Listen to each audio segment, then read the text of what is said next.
అప్పట్లోనే super star Krishna కథా తెలిసిపోయి దర్శకత్వే చేసి నటించి సింహాసనం లాంటి గొప్ప సినిమా తీశారు. దానికన్నా ముందు చిత్తూరు నాగయ్య త్యాగరాజ సినిమా తీసి నటించి అందులో పాటలు కథ అంతా ఆయనే చేశాడు. అప్పటికి నువ్వు పుట్టడాలి. సినిమాలు చూసే కాదు, పుస్తకాలు చదివి కూడా ఫ్యాన్ వార్లు చేసుకుంటున్నారు వీళ్ళు. నేడే చూడండి తెలుగుళ్ళు సినిమాలు ఒక చరిత్ర. మీరు కనుక కాంటెంట్ క్రియేటర్లు అయితే, లేదా ఒకవేళ కాంటెంట్ క్రియేటర్లు అవ్వాలి అనుకుంటే మిమ్మల్ని పుస్తకం బాగా ఇన్స్పైర్ చేస్తుంది.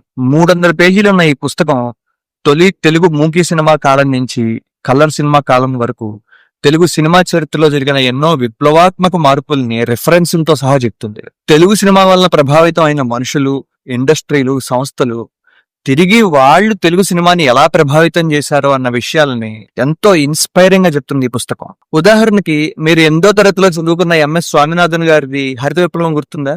ఆ సమయంలో ఎంతో మంది భూస్వాములు కేవలం వ్యవసాయం చేయడం కోసం మాత్రమే భూములు కొనుక్కోలేదు. వ్యవసాయం చేసి ఆ వ్యవసాయం పైన వచ్చిన లాభాలన్నిటినీ సినిమాలపై ఎలా పెట్టారో ఈ పుస్తకంలో ఉంటుంది. ఇప్పుడు మనం తలుచుకుంటే మన అరచేతిలో ఉన్న ఫోన్ తీసుకుని వీడియో తీసేసి, అందుబాటులో ఉన్న ఏదో ఒక వీడియో సాఫ్ట్వేర్ లో వీడియో ఎడిటింగ్ చేసేసి, ఏదో ఒక మ్యూజిక్ యాడ్ చేసేసి, ఒక రీల్ ని, ఒక వీడియోని చేసేసి పబ్లిష్ చేసుకోవడానికి ఫేస్బుక్, ఇన్స్టాగ్రామ్, యూట్యూబ్ ఇలాంటి ఎన్నో ప్లాట్ఫామ్స్ లో మనం పబ్లిష్ చేసేస్తాం. కానీ మనకి అలాంటి ఇన్స్పిరేషన్ కావాలంటే మనం ఇలాంటి పుస్తకాలు చదవాలి. ఎందుకంటే అన్ని అందుబాటులో ఉన్నప్పుడు సినిమా తీయగలిగిన మనకి ఏమీ అందుబాటులో లేనప్పుడు, బ్రిటిష్ కాలంలో 2వ ప్రపంచ యుద్ధ సమయంలో ముడి ఫిలిం ని రేషన్ పై కొనుక్కుని సినిమాకి కావాల్సిన అన్ని ఏర్పాట్లు చేసుకుని డబ్బులు పెట్టి నెలల తరబడి కథలు రాసి స్క్రిప్టింగ్ చేసి నటుల్ని పట్టుకుని సినిమాలు తీసిన ఆ నిర్మాతల పద్ధతి మనల్ని ఎంతో ఇన్స్పైర్ చేస్తుంది.